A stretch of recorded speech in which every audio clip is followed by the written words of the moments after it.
الحمد لله رب العالمين والصلاة والسلام على إمام الأنبياء والمرسلين سيدنا محمد وعلى آله وصحبه أجمعين. أما بعد, beloved brothers and sisters in Islam, Assalamu alaikum wa rahmatullahi wa barakatuh.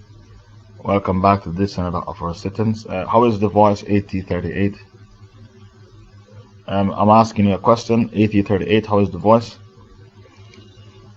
Okay, good voice. Whenever you are in a room and something is wrong, you need to reboot your computer so that it fixes itself. Yes, we are going to do the tafsir of Surah Balad, Surah 90 of the Holy Quran, and this surah was revealed in Holy Mecca. In this surah, Allah Ta'ala said, أعوذ بالله من الشيطان الرجيم بسم الله الرحمن الرحيم لا أقسم بهذا البلد وأنت حل بهذا البلد ووالد وما ولد. Allah Ta'ala said, I swear by this city which is Mecca, and you are free from sin and to punish the enemies of Islam on the day you conquer Mecca. So when Allah said, وَأَنْتَ حِلٌّ بِهَذَا الْبَلَدِ, what Allah is saying is, when you conquer Mecca, you can punish the people or you can grant them amnesty. They have done a lot of bad things to you over the past. They killed Sumayya, they killed her husband Yasir, they almost killed her son Ammar. They starved you for 3 years in Mecca with sanction and embargo, and they forced you to migrate from Mecca to Ethiopia with one suit on your back. And they fought you at the Battle of Badr, they fought you at the Battle of Uhud, they fought you at the Battle of the Ditch. The Meccans, they treated you badly. And Waraka ibn Nawfal did say that they will drive you out. They forced you to migrate from the city you love so much to Medina. They treated you badly. When you were migrating, they put 7 young men outside your doorstep to chop you to pieces from 7 different tribes, to scatter your blood among 7 tribes, so that they cannot take revenge. Your tribe won't take revenge. So they treated you badly. And because of that, I, Allah, I'm giving you the permission to take revenge against them when you conquer Mecca, the day of conquest, or to grant them amnesty. This is the meaning of Allah's word, وَأَنْتَ حِلٌّ بِهَذَا الْبَلَدِ لَا أُقْسِمُ بِهَذَا الْبَلَدِ. I swear by this city. وَأَنْتَ حِلٌّ. حِلٌّ means it is halal for you to take revenge against your enemies the day you conquer Mecca. Why did Allah swear by Mecca? Allah swear by Mecca because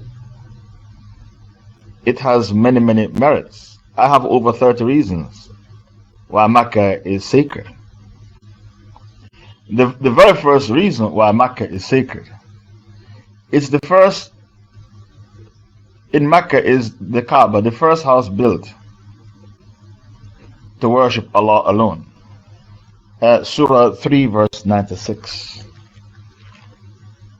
So in Mecca is the first house built to worship Allah, the first house built on earth to worship Allah. Surah 3 verse 96. So Allah Ta'ala said the Kaaba is in Mecca, okay, and it's the first house built to worship Allah. إن أول بيت وضع للناس للذي ببكة مباركا وهدى للعالمين. Verily, the first house of worship appointed for mankind was that at Bakkah, full of blessing and a guidance for mankind and jinn. فيه آيات بينات مقام إبراهيم وَمَنْ دَخَلَهُ كَانَ آمِنًا. In it are manifest signs. For example, the maqam of Abraham. Maqam Ibrahim, Whosoever enters it, he attains security. Whosoever enters it attains security. So the first merit of Mecca is that it was the first house built to worship Allah Ta'ala alone. And because of that, Allah swore by Holy Mecca, La uqsimu bihadha al-balad. The other merit of Mecca is, before I tell you the other merit of Mecca, let me remind you that there is another Kaaba in the heavens, the frequented house. And the other Kaaba, which is in the heavens, if it should drop from the sky, it would drop down on top of our Kaaba. It is situated above our Kaaba. And Allah spoke about it in Surah 52 verse 1. Surah 2, Allah spoke about another Kaaba in the heavens. 70,000 angels go there to make tawaf around the Kaaba every day. Surah 52, وَالطُّورِ وَكِتَابٍ مَسْطُورٍ فِي رَكٍّ مَنْشُورٍ وَالْبَيْتِ الْمَعْمُورِ. Okay, Surah 52 verse 1 to 4. By the Tur, the mount, and by the book inscribed in parchment enrolled, and by the Bayt al-Ma'mur, the house over the heavens, parallel to the Kaaba at Mecca, continuously visited by angels. By how many angels? 70,000 angels. Bring me ayah 1 to 4. So there is another Kaaba in the heavens, situated over our Kaaba. And if the Kaaba in the heavens should drop from the sky, it will drop right down on top of our Kaaba, in parchment opened, and by the frequented house. 70,000 angels go to that house every day to make tawaf around it. The other merit of Mecca is the dua of Abraham. It is a place for tawaf, and it's the only place. Give me a one if you can hear. If the voice is messing about, I'm going to have to use Skype. We are talking about the merits of Mecca, and I have in front of me over 30 merits of Mecca. I said that the second merit of Mecca is that it's the dua of Abraham, found in Baqarah 126. The dua of Abraham, Abraham made it and begged Allah to bless Mecca. The third merit of Mecca, it is a place of tawaf, and it is the only legitimate place for tawaf on earth. If you make tawaf around anything else, you did haram. For example, the Shiites, they have built a Kaaba in Iraq for people to go there at Karbala to make tawaf. That is not the place for tawaf. Allah said that the place for tawaf is the Kaaba, Surah 22 verse 29. So there are people who have built Kaabas in different parts of the world for tawaf. What they have done is an act of bid'ah, and they are legislating. The only place for tawaf is at the Kaaba. So Allah Ta'ala said, and let them complete their prescribed duties, the manasik of Hajj, and perform their vows and circumambulate the ancient house. ثُمَّ يَقْدُوا. Allah Ta'ala said, ثُمَّ يَقْدُوا. Let them complete their manasik. تَفَاثَهُمْ وَلْيَفُودُوا نُذُورَهُمْ وَلْيَطُوفُوا بِالْبَيْتِ الْعَتِيقِ. Let them end their just a minute. I don't like that. Bring me the Noble Quran. I don't know what translation is that. I don't like that translation. The ayah, Surah 22, verse 29 from the Noble Quran.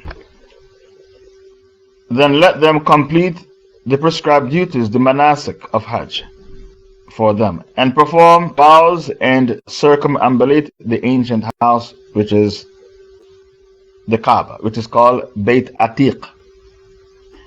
So the other merit of Hajj, the third merit, is the place of Tawaf.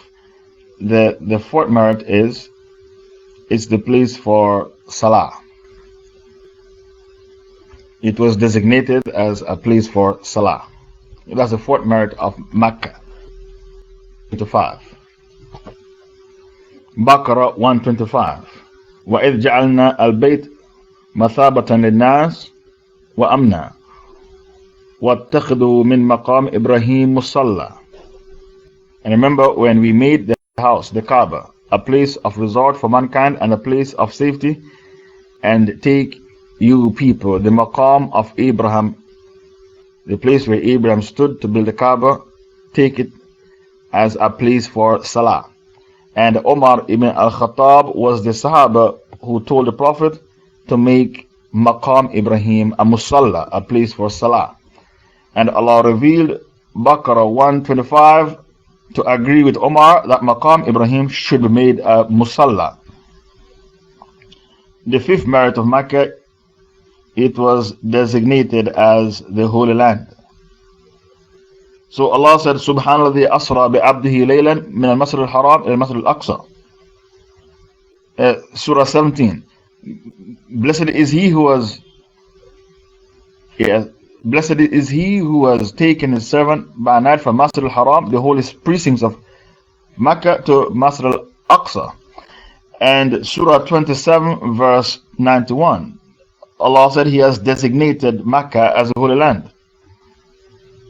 Surah 27 verse 91. The journey started from Makkah, then it went to Jerusalem, then it went to the seven heavens. Subhanallah asra bi'abdihi laylan. This is Surah 17, Surah Isra. Surah 27 verse 91. Allah Ta'ala told you that Makkah is the holy land.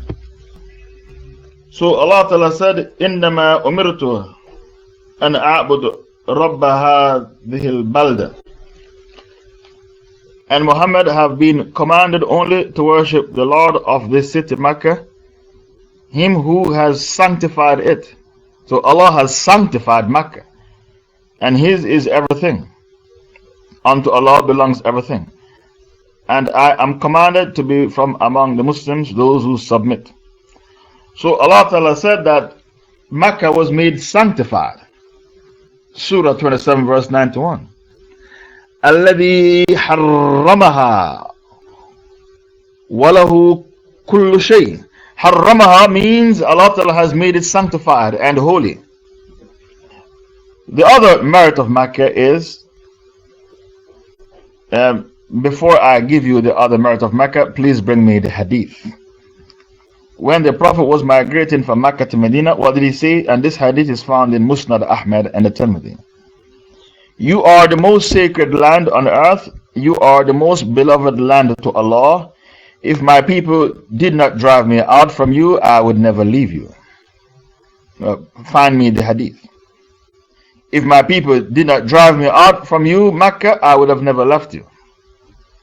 Abdallah ibn Abi Harma reported that he heard Allah's Messenger saying, by Allah, you, O Makkah, are the best of Allah's land and most beloved to Him. Had I not been driven away from you, I would have never departed from you. Reported by Ahmad and Tirmidhi. Somebody gave me a 2. Is my voice clear, or is the problem with the person's computer? I can continue to speak because the notes, I don't really need the notes. I just need the hujjah, because the notes are already on the blog. You just need to Google the tafsir of Surah Al Balad and the notes will come up in front of you. It's on the blog. So the person who is taking notes is having connection issues. Whenever you have connection issues, always put your modem by the window and with a long cord, if your modem is a USB port, and then you'll get good reception. The other merit of Makkah is Maybe somebody else can take over and do the notes, because the person who's doing the notes, first they had sound issue, now they have connection issues. The other merit of Mecca is, and this is the sixth merit, Safa and Marwa was made sacred. Baqarah 158. So Allah Ta'ala designated Safa and Marwa as two holy mountains. The hills that the mother of Ismail ran between. Baqarah 158. So Allah Ta'ala made mention of Safa and Marwa in the Quran as two holy mountains that the mother of Ismail, Hajar, ran between. Inna Safa wal Marwa min sha'air Allah faman hajja al-bayta aw i'tamara fala junaha alayhi an yattawafa bihima wa man tatawwa'a khayran fa inna Allah shakirun alim. Verily, Safa and Marwa, the two mountains in Mecca, are of the symbols of Allah, so it is not a sin on him who performs the Hajj or the Umrah to the house to perform the going between them, running between the hills of Safa and Marwa. And whoever does good voluntarily, then verily Allah is the all-recognizer, the all-knowing. The other merit of Mecca is, if the angels should shake hands with anyone, they would have shaken hands with three people: the Mujahid, the warrior in the path of Allah, the one who treats his parents kindly, and the one who makes tawaf around the house. If the angels should shake hands with anyone, they would have shaken hands with three people: the warrior, the Mujahid, the one who treats his parents kindly, and the one who makes tawaf around the house. The other merit of Mecca is, and this hadith is collected by Ibn Majah, it is surrounded by 70,000 angels. This is the eighth merit of Mecca. It is surrounded by 70,000 angels. The ninth merit of Mecca is, the one who makes tawaf is diving in the mercy of Allah. The one who makes tawaf is diving in the mercy of Allah. Yes, that is the ninth merit of Mecca, the Muwatta of Imam Malik. The 10th merit of Mecca is, if you die in Mecca or Medina, in between Mecca and Medina, the Rasul will do shafa'ah for you on Judgment Day. The 10th merit of Mecca, if you die in between Mecca and Medina, the Prophet will intercede for you on Judgment Day, and this is found in Musnad Ahmad as well as at Tirmidhi. Al-Mike, can you hear me? Give me a 1 if you can hear me. Okay, shukran. The other merit of Mecca is, the hadith of Ahmad al-Tirmidhi, if you die in between Mecca and Medina, the Prophet will intercede for you on the Day of Judgment. The 11th merit, when you walk in Mecca and raise and lower your feet, you get 70,000 blessings just to raise your feet and lower your feet. Okay, this is the hadith. If it is possible for anyone to die in any of the two harams, haram means the holy places, then let him die there, for I will be the first to intercede on their behalf. They will be safe from the punishment of Allah on the day of Qiyamah. No reckoning will be taken from them, nor will they be punished. Collected by At-Tirmidhi, Ibn Majah, and Musnad Ahmad. The other merit of Mecca is that whenever you walk in Mecca, just to raise your feet and lower your feet, you get 70,000 barakah, ajr. The other merit of Mecca, and this is number 12, for each salah in Mecca, you receive 100,000 salah.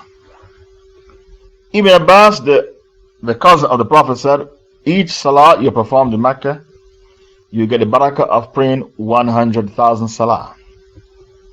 The reward of the Haram is equivalent to 100,000 salah. And the reward of Medina is 1,000. The reward of Jerusalem is 500. Anyone who offers 4 rak'ah in front of the door of the Kaaba is equivalent of the worship of the entire creation, and 70,000 angels will give salam to such a person.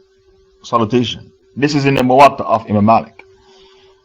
To perform 4 rak'ah of salah in front of the door of the Kaaba.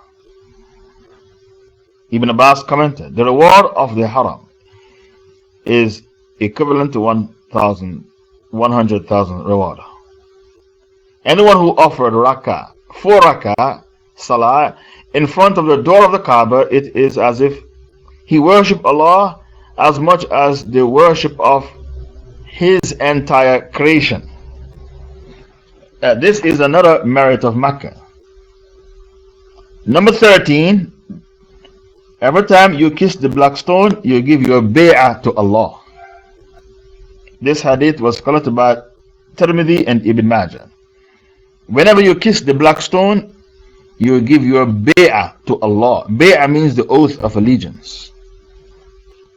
The 40th, nothing remains of Jannah except the black stone. The Muwatta of Imam Malik. And the reason why the black stone became that color is because the mushrikeen kissed it. Nothing remains of Jannah on earth except the black stone. This hadith is found in the Muwatta of Imam Malik. Number 15, the one who dies between Mecca and Medina will be resurrected as the person with complete salvation.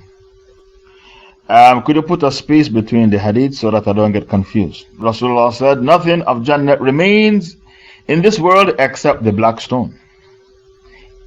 If it was not for it being polluted by the filth and impurities of the idolaters, then no ill people would have touched it seeking a cure for an ailment, except that they would have been cured. The Muwatta of Imam Malik. Please send out invites to everyone on your pals list. Number 15, anyone who dies in between Mecca and Medina will be resurrected as the one who has complete salvation. Number 16, the love for Zamzam water is freedom from hypocrisy. Love for Zamzam water, that is your freedom from hypocrisy. This hadith was collected by Bukhari and Muslim. Number 16, love for Zamzam is your freedom from hypocrisy. Where is the hadith? Love for Zamzam is freedom from hypocrisy. Okay, shukran. Number 17, in Mecca, when you live in Mecca, you are the neighbors of Allah. To take up residence in Mecca. When you live in Mecca, you become the neighbor of Allah because you live beside Allah's house. Number 18, just to make your niyyah, your intention to bring harm to Mecca, already you incur a sin. Number 19, the kuffar are not allowed to enter Mecca nor Medina. Now bring me Surah Tawbah verse 5. It's called the verse of the sword. Surah Tawbah verse 5.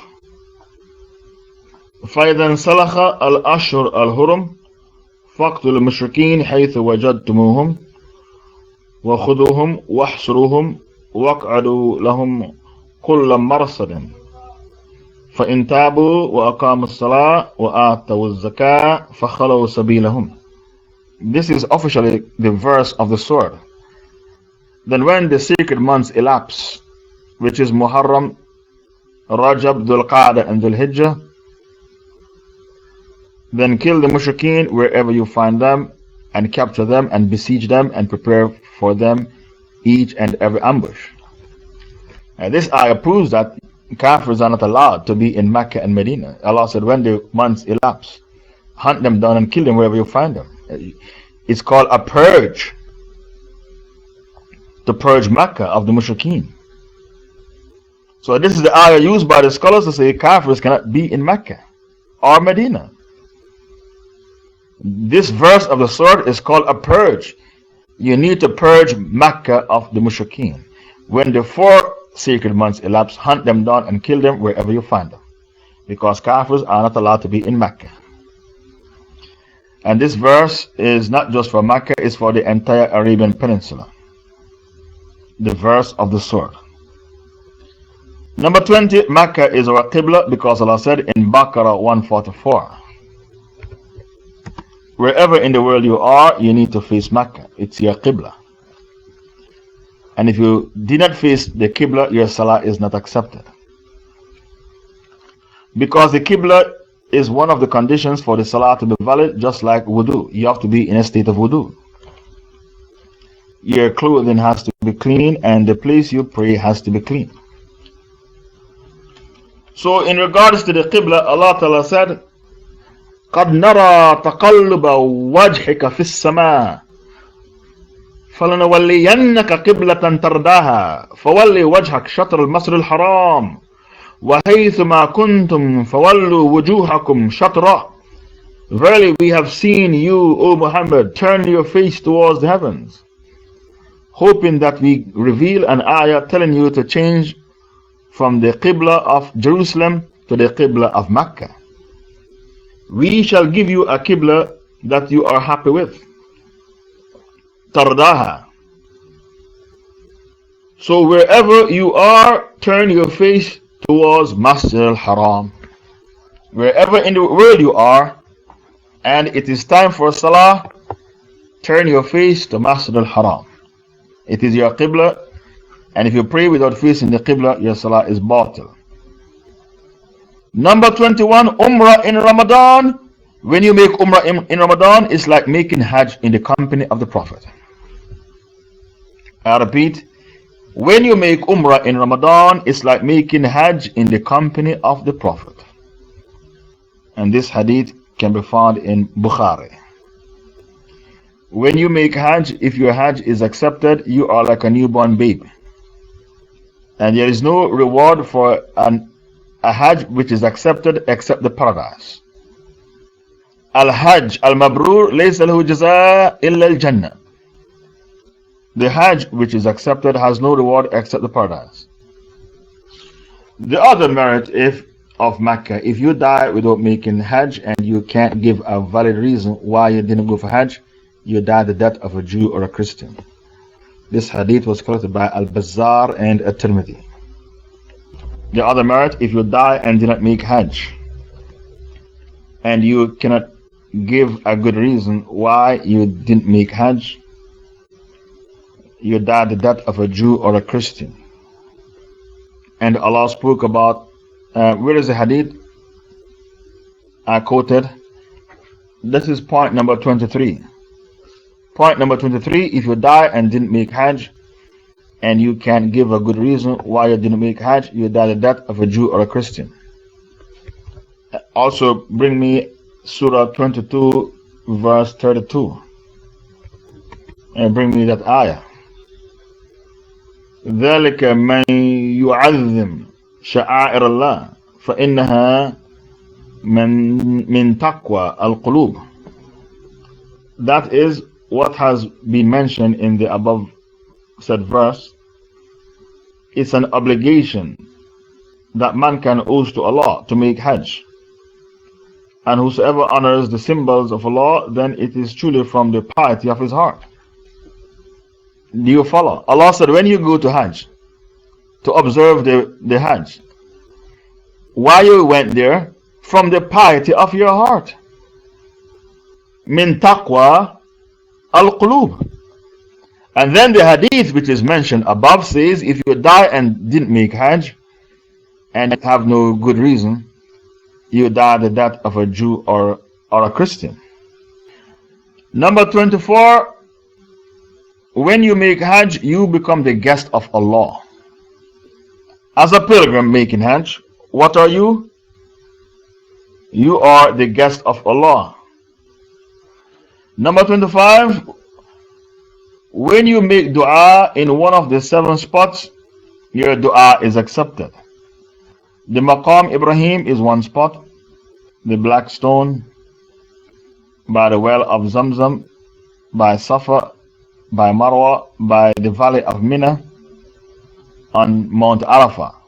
If you make a dua in one of these 7 places, your dua will be accepted.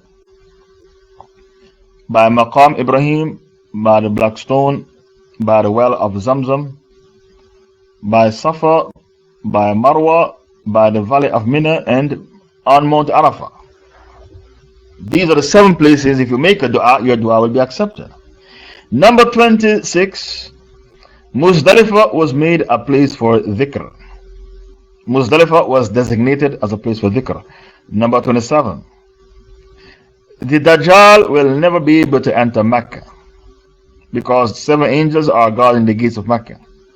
So the Dajjal cannot enter Mecca.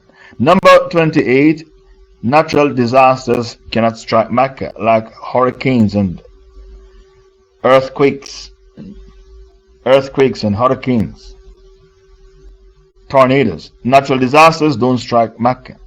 Number 29, Allah swears by Mecca in Surah Al Balad and in Surah Teen. Allah said, وَالتِّينِ وَالزَّيْتُونِ وَطُورِ سِينِينَ وَهَذَا الْبَلَدِ الْأَمِينَ لَقَدْ خَلَقْنَا الْإِنسَانَ فِي أَحْسَنِ تَقْوِيمٍ. Allah swears by Mecca in Surah Teen and in Surah Balad, Surah 90 and Surah 95. Number 30, people love and respect you when you are a resident of Mecca. To be a resident of Mecca is a great honor, and to be expelled from Mecca is a great dishonor, because when you live in Mecca, you are the neighbor of Allah, because Allah's house is in Mecca. Number 31, there will be no famine in Mecca because of the dua of Ibrahim. There shall be no famine in Mecca, starvation, because of Baqarah 126, because of the dua of Ibrahim. Ibrahim alayhi salam had a set of du'as, and Allah Ta'ala has answered the du'as of Abraham, all of them. One of them is, Abraham said, رَبِّ اجْعَلْ هَذَا بَلَدًا آمِنًا وَارْزُقْ أَهْلَهُ مِنَ الثَّمَرَاتِ مَنْ آمَنَ مِنْهُمْ بِاللَّهِ وَالْيَوْمِ الْآخِرِ. And remember when Abraham said, my Lord, make the city Mecca a place of security and provide its people with fruits, such of them as believe in Allah and the last day. So because of this dua of Abraham, there will be no starvation in Mecca. Number 32, Mecca is a sanctuary. It is haram to cut down the trees in Mecca, and it is haram to carry out bloodshed in Mecca. Surah 29 verse 67. It is haram to hunt in Mecca, to cut down trees and to carry out bloodshed. Even in Jahiliyyah, before Islam came, when a man wanted to be secure, he used to go to Mecca, in the precincts of the Kaaba, for people not to kill him. Because it is haram to carry out bloodshed in Mecca, or to cut down trees. So Allah Ta'ala said, أَوَلَمْ يَرَوْا أَنَّا جَعَلْنَا حَرَمًا آمِنًا. Have they not seen that we have made Mecca a secure sanctuary? You can't kill people in Mecca. We made it a secure sanctuary. While men are being snatched away from all around them. People are being snatched away in other cities all around you, but not in Mecca. Mecca is a sanctuary. Then do they believe in batil, falsehood, false deities other than Allah, and deny, become an ingrate for Allah's barakah, Allah's blessings, Allah's graces? An ingrate. What's an ingrate? A person who doesn't say thank you for anything. An ungrateful person. An ingrate. A very ungrateful person. Allah said, reflect, look at Mecca. Can't you see you're safe in Mecca? And all the other cities around you, men are being snatched and butchered, but not in Mecca. One of the merits of Mecca, we made it a sanctuary, a safe sanctuary. Number 33, the water of Zamzam is what you drink it for. Zamzam is a cure. Number 33, Zamzam is a cure, and Zamzam is what you drink it for. I couldn't find the hadith, I learned it from my sheikhs. Zamzam is a cure for your sickness, and Zamzam is what you drink it for. If you have taqwa and drink Zamzam to be cured of a sickness, it will cure you. Zamzam is what you drink it for. Verily, Allah made the city sacred on the day that He created the heavens and the earth. Therefore, it is sacred by the sanctity of Allah until the day of judgment. Its trees should not be uprooted, and its bushes and grasses should not be removed. And it was only made lawful for me to fight in for 1 hour of a day. Today, its sanctity has been restored, just as it was sacred yesterday. So let the one who is present inform those who are absent. Fathul Bari. Okay, shukran. Fathul Bari is a book written by Ibn Hajar al-Asqalani. And we are doing a book of Ibn Hajar al-Asqalani right now, which is called Bulugh al-Maram. The water of Zamzam has a cure for all ailments. Okay, shukran for the hadith. Zamzam is what you're drinking for, it's a cure for ailments. I've given you the 33 merits of Mecca. I will now continue with the tafsir of Surah Al Balad. I hope I did not leave anything out from my research, the merits of Mecca.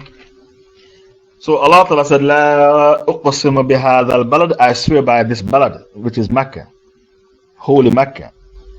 Wa anta hillum bihadha al-balad. Just a minute. One of the merits of Mecca is that the revelation came down there in the cave of Hira. The cave of Hira is in Mecca, that's where the revelation came down. It's called Jabal An-Nur.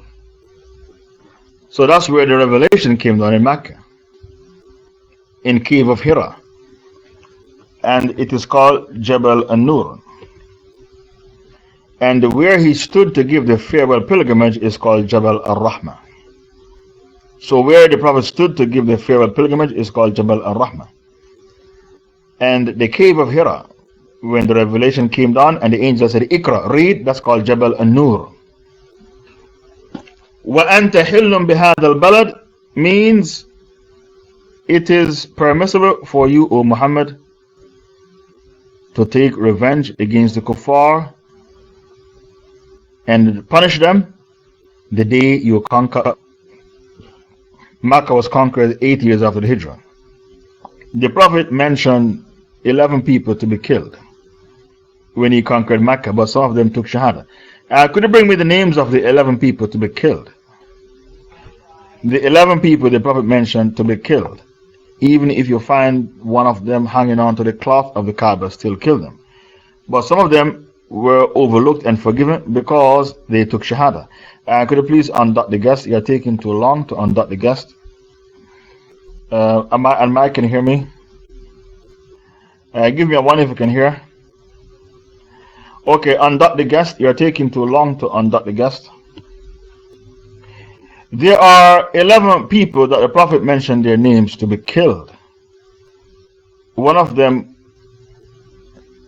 was a slave girl who used to recite poetry, insulting the Prophet. Even though she was a slave girl with no power, still she has to be killed because you can't insult the Prophet. So people say, but she was a slave girl, she had to obey orders. I'm sorry, she has to be killed because you are not allowed to insult the Prophet.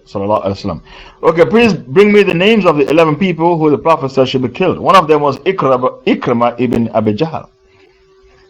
Kill them even if you find them hanging on to the cloth of the Kaaba. But later he took Shahada. One of them was Wahshi. Later he took Shahada. So those who took Shahada, they were spared. The Prophet ﷺ spared them. Now even though the Prophet was given permission by Allah in Surah Balad to take revenge against the people of Mecca, to kill them, He gave them general amnesty by saying, اذهبوا فأنتم طلقاء, go your way, you are all free. اذهبوا فأنتم طلقاء, go your way, you are all free. The reason why the Rasul ﷺ gave general amnesty to the people of Mecca is because he, Muhammad, was sent as a mercy for mankind. Allah said, وَمَا أَرْسَلْنَاكَ إِلَّا رَحْمَةً لِلْعَالَمِينَ. We did not send you, Muhammad, except as a mercy for mankind. So because he, Muhammad ﷺ, was sent as a mercy for mankind, he chose not to take revenge against the people of Mecca when he conquered them. He gave them general amnesty. And the ayah that says Muhammad is a mercy for mankind, Surah 21, 107.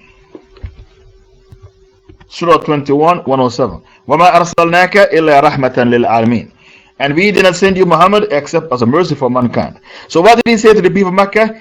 اذهبوا فأنتم طلقاء, go your way, you are free, you are طلقاء. So those who embrace Islam after the amnesty was given, they were given the nickname طلقاء. From the word طلقاء is the same word طالق. How do you say to a woman in Arabic, I divorce you? Anti taliq. That's how a man pronounced divorce on his wife in Arabic. Anti taliq. You are divorced. Meaning, I set you free. From the word taliq, you get the word tulaqa. The Prophet said that to the people of Mecca. Idhabu fa antum tulaqa. Go your way, you are free. Meaning, I'm not going to take revenge against you. You are free people. Those who took Shahada after the conquest of Mecca, they were called the tulaqa. That was the nickname given to them, the tulaqa, because they benefited from the general amnesty the Prophet gave them. So even though Allah Ta'ala said, لا أقسم بهذا البلد وأنت حل بهذا البلد, I swear by Holy Mecca and you, Muhammad, it is halal for you to take revenge on the people of Mecca. The day you conquer Mecca, he chose not to take revenge. He said, اذهبوا فأنتم طلقاء, go your way, you are free. And the reason why he chose not to take revenge is because Allah said, وَمَا أَرْسَلْنَاكَ إِلَّا رَحْمَةً لِلْعَالَمِينَ. And we did not send you, Muhammad, except as a mercy for mankind. He was a merciful prophet. Noah and Moses were harsh prophets. Jesus and Muhammad were merciful prophets. And the Rasul demonstrated his mercy the day he conquered Mecca. Even though Allah gave him the permission to take revenge in Surah Balad, لا أقسم بهذا البلد وأنت حل بهذا البلد, he chose to say to the people, اذهبوا فأنتم طلقاء, go your way, you are free. I speak to you the same words as Yusuf spoke to his brothers. This day there is no reproof against you. Go your way, for you are free. اذهبوا فأنتم طلقاء. وَوَالِدٌ وَمَا وَلَدْ. And Allah said, I swear by Adam and that which he begot, the progeny of Adam. Allah swears by Adam and the creation, the progeny of Adam. So Allah Ta'ala swears by us. Allah swears by Adam and the children of Adam, which is us. So Allah swears by us, the human being, because we are the most noble of Allah's creation. Allah said in Surah Tin, وَالتِّينِ وَالزَّيْتُونِ وَطُورِ سِينِينَ وَهَذَا الْبَلَدِ الْأَمِينَ لَقَدْ خَلَقْنَا الْإِنسَانَ فِي أَحْسَنِ تَقْوِيمٍ ثُمَّ رَدَدْنَاهُ أَسْفَلَ سَافِلِينَ. So if mankind wasn't important, Allah wouldn't have sworn by us, and Allah swore by our father Adam. Allah said, I swear by the fig and the olive, and I swear by Mount Sinai in Egypt, and I swear by Mecca, which is the city of sanctuary and safety and security. Verily, I have created man to be the most noble of my creation. Man is my masterpiece. Have you ever been to a museum and you see masterpiece hanging on the wall? And they have the masterpiece, they have sensors there. If you try to steal the masterpiece, the sensors will go off and then the security will rush. Who's trying to steal the masterpiece? The masterpiece is worth 100 million US dollars.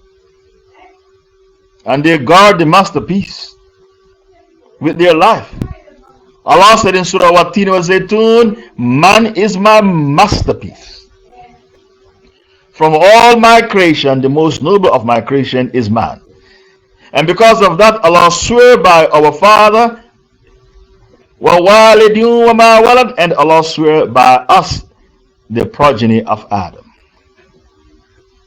لَقَدْ خَلَقْنَا الْإِنسَانَ فِي كَبَدٍ. Verily, we have created man to struggle, to toil. What Allah is saying, life will not be a bed of roses. We created you to struggle and to toil. Therefore, do not expect life to be a bed of roses. In life, things will not always be hunky-dory. A hunky-dory is British English. It means everything is fine. لَقَدْ خَلَقْنَا الْإِنسَانَ فِي كَبَدٍ. I have created man to struggle and to toil. In life, whenever you encounter difficulties, you should be patient. There is no Quranic verse or any hadith that says you should be pleased with the qadr of Allah. Because if you lose your 2 legs in a car accident, no one can tell you to be pleased with that. It's impossible. Who's going to marry a woman with no legs? Who? So if you lose your 2 legs in a car accident, there is no Quranic verse or hadith that says you should be pleased with qadr. However, the hadith says you should be patient with qadr. There's a big difference. You don't have to be pleased with qadr, but you should be patient with qadr. We created man to struggle, to toil. لَقَدْ خَلَقْنَا الْإِنسَانَ فِي كَبَدٍ. Surah Ankabut, Surah 29. What did Allah say? Alif Lam Mim. أحسب الناس أن يتركوا أن يقولوا آمنا وهم لا يفتنون ولقد فتنا الذين من قبلهم فليعلمن الله الذين صدقوا وليعلمن الكاذبين. Alif Lam Mim. Do men think that they can be left alone claiming to be believers without being tested? Do you think you will be left alone claiming to be a believer without being tested? Indeed, we tested all those who came before you. So Allah will know who are the sincere ones who speak the truth and who are the liars who are faking it. Surah Ankabut, Surah 29, verses 1 to 3. So Allah said, we created man in kabad, to struggle, to toil. And in Surah Baqarah 155 to 156. Surah Baqarah. I am Surah Ankabut, verses 1 to 3. I quoted the very first beginning, the beginning of the surah. When you hear me say Alif Lam Mim, that means it's the very first ayah. Alif Lam Mim. أحسب الناس أن يتركوا أن يقولوا آمنا وهم لا يفتنون. Do men entertain the idea that they'll be left alone, claiming to be believers without being tested? Indeed, we tested all those who came before them, so that Allah will know who are truthful to their claim that they are sincere believers, and who is a liar, who is faking it. Baqarah 155 to 156. وَنَبْلُوَنَّكُمْ بِشَيْءٍ مِّنَ الْخَوْفِ وَالْجُوعِ وَنَقْصٍ مِّنَ الْأَمْوَالِ وَالْأَنفُسِ وَالثَّمَرَاتِ وَبَشِّرِ الصَّابِرِينَ الذين إذا أصابتهم مصيبة قالوا إنا لله وإنا إليه راجعون. And certainly we shall test you with something of fear, khawf, hunger, ju', the loss of wealth, lives. Lives means your loved ones. You might have 5 kids, the one you love best die in a car accident. Loved ones. Fruits, which is vegetation. Some people, they commit suicide when the crop fails. Some people in India and Pakistan and Bangladesh, they commit suicide if the crops fail. But give glad tidings to the Sabirun, the believers. Whenever a calamity befalls them, what do they say? Inna lillahi wa inna ilayhi raji'un. From Allah we came and unto Allah we shall return. Truly to Allah we belong and truly to Him we shall all return. Inna lillahi wa inna ilayhi raji'un. And the Prophet said, when the calamity strikes first, that's when you should be patient. When the calamity strikes first, that is when you should be patient. When the calamity strikes first, that's when you should recite Inna lillahi wa inna ilayhi raji'un. When the calamity strikes, you are not allowed to apostate from the deen. Allah spoke about people in Surah 22, verse 11. I think that's the ayah. وَمِنَ النَّاسِ مَنْ يَعْبُدُ اللَّهَ عَلَى حَرْفٍ. Allah said, there are some people out there, they worship me, Allah, with a condition. I will hang on to Islam if I experience prosperity. I will dump Islam if I experience adversity. Surah 22, verse 11. وَمِنَ النَّاسِ مَنْ يَعْبُدُ اللَّهَ عَلَى حَرْفٍ. There are people who worship Allah on the edge with a condition. I will remain a Muslim if I experience prosperity. I will dump Islam if I experience adversity. فَإِنْ أَصَابَهُ خَيْرٌ اطْمَأَنَّ بِهِ وَإِنْ أَصَابَتْهُ فِتْنَةٌ انْقَلَبَ عَلَى وَجْهِهِ خَسْرَ الدُّنْيَا وَالْآخِرَةِ ذَلِكَ هُوَ الْخُسْرَانُ الْمُبِينُ. Among mankind is he who worships Allah on the very edge. If good comes, he is contented. If bad comes, he apostates from the deen. He has lost the dunya and the akhirah, and that's declared loss. The real patience is at the first stroke of the calamity. Okay, shukran for bringing the hadith. The real patience is from the first strike of the calamity. So Allah Ta'ala told you in Surah Al Balad that He created you to struggle, to toil. Life will not be a bed of roses. The best advice I can give you is to have sabr. Why you should have sabr when a calamity befalls you? Because of the ayah, لا يكلف الله نفسا إلا وسعها. Allah will never place on you a burden beyond your capacity. Baqarah 286, the very last ayah of Surah Baqarah. لا يكلف الله نفسا إلا وسعها. Allah will never put on you a burden beyond your scope. Because of Assalamu alaikum wa rahmatullah. I'm back with you, can you hear me? We continue with the tafsir of Surah Balad. We explained ayah 4. لَقَدْ خَلَقْنَا الْإِنسَانَ فِي كَبَدٍ. Verily, we created man to struggle, to toil. Life will not be hunky-dory, a bed of roses. There will be ups and downs in life. We have already explained that ayah. We'll now go to ayah number 5. أَيَحْسَبُ أَن لَّن يَقْدِرَ عَلَيْهِ أَحَدٌ. Does he think that none sees him?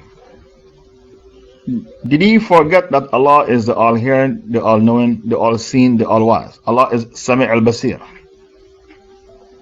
Why do humans commit sins with impunity and immunity? Has he forgotten Allah's 99 names and attributes? Allah is Sami' al-Basir, the all-hearing, As-Sami' al-Basir, the all-seeing, Al-Alim, the all-knowing, Al-Hakim, the all-wise. The knowledge of Allah is everywhere. So why does he commit sins with impunity and immunity? Does he think that none can overcome him? That none is watching him? يَقُولُ أَهْلَكْتُ مَالًا لُبَدًا. He likes to brag and boast. Oh, I have wasted wealth in abundance. A'udhu billah. If you go to Las Vegas and lost $500,000 US in one night from casino and prostitution and alcohol, Why do you brag about it? That's not something to brag about. يَقُولُ أَهْلَكْتُ مَالَ اللُّبَدَ. He likes to brag and boast. I was in Las Vegas last week and I blew $500,000 with casino and girls and alcohol. That's not something to brag about. Wasting money. The wasters are the brothers of the shaitan. إِنَّ الْمُبَذِّرِينَ كَانُوا إِخْوَانَ الشَّيَاطِينَ. Surah 17 verse 27. Verily, the wasters are the brothers of the shaitan.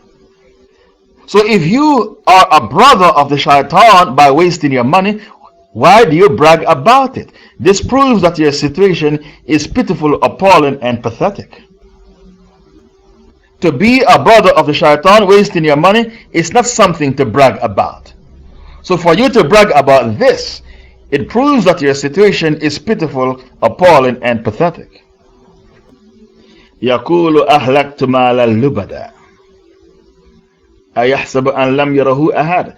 Does he not think that no one sees him? That's the question, Allah is. You are bragging about the money you wasted with prostitutes and alcohol and casino in Las Vegas or wherever you gambled in London or Paris. You show off. Allah is asking you a question. Don't you realize Allah is watching you? Allah is seeing you with the crimes that you have perpetrated, your sins that you have perpetrated? Have you forgotten Allah is As-Sami' Al-Basir? Allah is all-seeing. And Allah counts every red cent you wasted, every penny you wasted. Every penny you wasted, Allah counts it. And you will be asked about your wealth on the day of resurrection. How did you earn your wealth and how did you spend it? You can't go to paradise until you give account for your knowledge, your wealth, your youth, your body, your health, these things at the hisab. Every red cent you wasted with prostitutes and casino, Allah counts it. And you have to give account for it on the day of judgment. Because the Prophet said no one will be able to enter paradise until he gives account for the wealth that he earned, how he earned it, and how he spent it. So you can brag about it. يَقُولُ أَهْلَكْتُ مَالَ اللُّبَدَ أَيَحْسَبُ أَنْ لَمْ يَرَهُ أَحَدٌ. You are bragging and boasting about the money you wasted in dabbling in haram. Have you forgotten Allah is As-Sami' Al-Basir, the all-seeing, the all-hearing? And Allah is ever watching over you. Alam naj'al lahu 'aynayn. Didn't we give you two eyes? The two eyes is a great barakah. So important the two eyes are. The Prophet said, if you were made blind by an accident and you have sabr, Allah will give you the paradise. That's how important the two eyes are. Okay, bring me the hadith. If you were made blind in your two eyes and you have sabr, you didn't insult Allah, you had sabr, Allah will give you the paradise. Because your two eyes are a great barakah. Without your two eyes, you are vulnerable. Abu Hurairah traced this hadith to the Prophet. The majestic verse said, when I take away the eyesight of a slave and he shows sabr and looks forward to reward, then I shall be pleased for him and anything less than paradise. Okay, shukran for the hadith. Why you will get paradise if you were made blind? Because the eyes are a great barakah. Alam naj'al lahu 'aynayn wa lisanan wa shafatayn. And we gave you a lisan, a tongue and two lips. The tongue is a great barakah. You use your tongue to give the dawah. And when you give the dawah and somebody takes shahada, you get the barakah. You use your tongue to make peace between warring factions, for arbitration, for counseling of the wayward, for the dawah. Give me a one if you can follow. I'm back if you can hear me. The people in the room can hear me. I want somebody else to answer, not the person who's relaying. Okay, shukran. We were discussing Allah's blessings to mankind. Allah said, Alam naj'al lahu 'aynayn. Didn't we give you two eyes? It's a great blessing And because of that, Allah mentioned the barakah of 2 eyes in the Quran. Why? Because mankind is ungrateful to his Lord. So many of you are ungrateful for the 2 eyes Allah gave you. You take it for granted. Why don't you look at the man who's blind to appreciate your eyes? Look at the person who's beneath you to appreciate what you have. And because mankind is ungrateful to his Lord and he takes his 2 eyes for granted, Allah mentioned about them in Surah Al Balad, Alam naj'al lahu aynayn. So important are the 2 eyes. The Prophet said, if you were made blind in your eye and you have sabr, Allah will give you the paradise. وَلِسَانٌ وَشَفَتَيْنِ, and Allah will give you the lisan. It's a great barakah. You use your tongue to give the dawah. When a person takes the shahada, you get the barakah. You use your tongue to do dhikr. Everything in the dunya is cursed except 3 things. The law of scholar of Islam and the student of that scholar. You use your tongue to arbitrate between one faction, to make peace. You use your tongue to do counseling to the wayward, people who have problems and issues, to counsel them with the tongue. And every good word is a charity. وَالْكَلِمَةُ الطَّيِّبَةُ صَدَقَةٌ. Every good word that you utter with your tongue is a charity. But the tongue is a double-edged sword. The tongue is a double-edged sword. Because the Rasul said to Mu'az ibn Jabal, nothing will topple people over on their faces in the hellfire the most and the bad consequences of the tongue. Nothing will cause people to go to hellfire more than the bad consequences of the tongue. These are the words of Rasul to Mu'az ibn Jabal, the bad harvest of the tongue. That's why a woman is dangerous, because of her tongue. Assalamu alaikum, somebody give me 1-1. My mic, can you hear me? Assalamu alaikum, can you hear me? Please unlock the room. Please unlock the room. The tongue is a double-edged sword, because Rasul to Mu'az ibn Jabal, nothing will cause a person to end up in the hellfire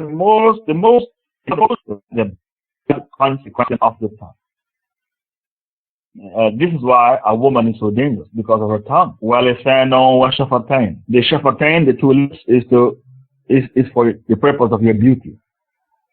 The tongue is for you to speak. The 2 lips is for the perfection of your beauty. This is why a woman wear lipstick for their husband. The reason why a woman wear lipstick for her husband is to please her husband. The lips is for the perfection of your beauty. وَهَدَيْنَاهُ النَّجْدَيْنِ. And we showed you the 2 freeway, the 2 motorway, the 2 highway. In America, they say the freeway. In the UK, they say the motorway. In Africa, they say the highway. I don't know what they say in Malaysia. Maybe they say the highway as well. وَهَدَيْنَاهُ النَّجْدَيْنِ. The 2 highways. One is good, one is evil. فَلَقَتَهَمَا الْعَقَبَةِ. You did not choose the highway that is steep. The steep highway takes you to the paradise, but the flat one takes you to the hellfire. People don't like to travel on the steep highway. You burn too much petrol. You put pressure on the engine and the gearbox and you burn too much petrol. No one wants to travel on the steep road. If you travel on the flat road, you will arrive quickly at the destination. But Allah said the steep road takes you to the paradise and the flat one takes you to the hellfire like a lamb to the slaughter. And Allah said, فَلَحْكَتَحَمَلْ عَقَبَةِ. You ignored the steep road that takes you to paradise and you chose the flat road that takes you to the hellfire like a lamb to the slaughter. وَمَا أَدْرَاكَ مَا الْعَقَبَةِ. And what will make you understand what the steep road is? فَأْكُ رَكَبَةِ. To free a slave. أو إطعام في يوم ذي مسغبة. To feed poor people on the day of famine. Yatiman dha maqraba. Or to look after the orphan who is close to you, like your niece or your nephew. The Rasul said, the best home is a home in which the orphan is properly treated, and the worst home is a home in which the orphan is badly treated. This hadith is in Bukhari. Yatiman dha maqraba. O miskinan dha matraba. Or to feed a poor person who is dirt poor. So the faqir is a poor person, but he can find food. The miskin is a poor person, but he can't find food. He has to go outside Kentucky, Burger King, McDonald's, and when people throw away the leftover in the trash can, he eats from the trash can. That is a miskin. He is called dirt poor. The best house among the Muslims is the house in which the orphans are well treated, and the worst house is the house in which the orphans are badly treated. And the garden of the orphans will be in the garden like this, and he indicated with his two fingers, the index finger and the middle finger. Okay, shukran for bringing the hadith. ثم كان من الذين آمنوا وتواصوا بالصبر وتواصوا بالرحمة. And after you have done all these good things, free things, فك ركبة, to feed poor people on the day of famine, or إطعام في يوم ذي مسغبة, يتيما ذا مقربة, or to look after an orphan that is close to you, your niece or your nephew, or miskinan ذا متربة, or to feed a person who is so poor, he is dirt poor, he has no savings, and he can't find food, he's a miskin.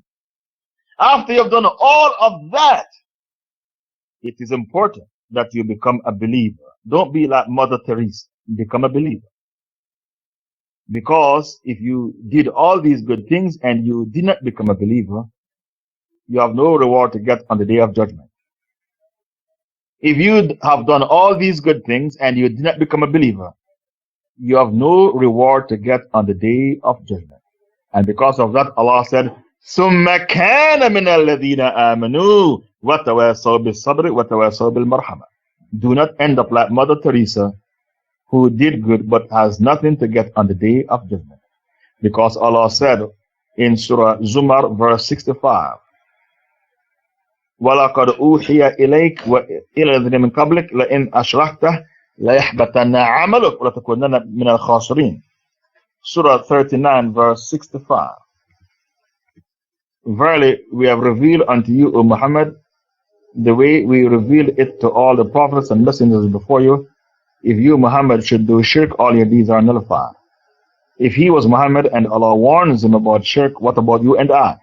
Somebody said they can't hear. Is that the case for everyone? Give me a one if you can hear. Okay, tell Karen to leave the room and come back. And indeed, it has been revealed to you, O Muhammad, as it was to the prophets before you, the messengers. If you commit shirk, all your deeds are nullified. If he was Muhammad and yet Allah warned him about shirk, what about you and I? It's because of this, Mother Teresa has no barakah to get on Judgment Day. Because she was a pagan, she worships three gods, a Catholic. God the Father, God the Son, and God the Holy Spirit. So Allah will only accept the righteous deeds of righteous people. Surah 5, verse 27, إِنَّمَا يَتَقَبَّلَ اللَّهُ مِنَ الْمُتَّقِينَ. Surah 5, verse 27. Allah will only accept the pious deeds of pious people. إِنَّمَا يَتَقَبَّلَ اللَّهُ مِنَ الْمُتَّقِينَ. Allah will accept the deeds from who? Al-Muttaqeen. Not from the people who worship three gods, like Mother Teresa. And because of that, Allah said, ثُمَّ كَانَ مِنَ الَّذِينَ آمَنُوا وَتَوَاصَوْا بِالصَّبْرِ وَتَوَاصَوْا بِالْمَرْحَمَةِ. أُولَٰئِكَ أَصْحَابُ الْمَيْمَنَةِ. These will be from the right side, the side of paradise. وَالَّذِينَ كَفَرُوا بِآيَاتِنَا هُمْ أَصْحَابُ الْمَشْأَمَةِ. And as for those who reject faith in our signs, they will be from the left side, the side of the hellfire. عَلَيْهِمْ نَارٌ مُؤْصَرَةٌ. Upon them will be the nar, the hellfire, until eternity. There is no coming out of the hellfire for a kafir. Only Muslims will come out of the hellfire with shafa'ah, the intercession of Muhammad sallallahu alaihi wasallam. This is the tafsir of Surah Al Balad. I'll take 3 questions. Then I close the dars. I'll take 3 questions.